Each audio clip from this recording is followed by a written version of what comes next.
I'm gonna tell you why I think this is gonna move downward, even if you see very, very strong candles here, which could let you think that this is gonna move up.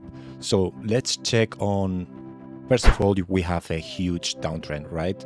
And one important thing is that the previous swing low hasn't been tested. Second thing, if we take a look at the main resistance and support levels, we are right now at the most important support and resistance level. We crossed this level 2 times, and now I don't think this is going to jump up again so quickly. Third thing is the following one. Normally, after such a huge downtrend, sellers are gonna try once, 2, and 3.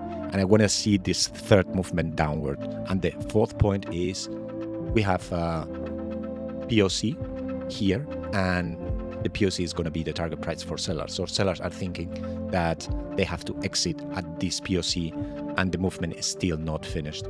Reasons why this candle here, why this candle and this candle, which is a very nice PIMA candle, and this is a very nice engulfing candle, are not going to work. This is my thesis, and there is a trend line here, which is exactly, this is the trend line. I'm gonna draw it like this, and the trend line goes like this.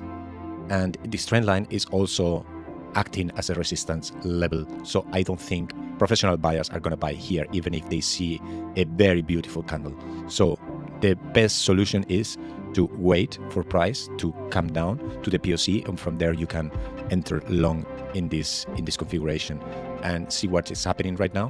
Price is falling down, and this is what happened.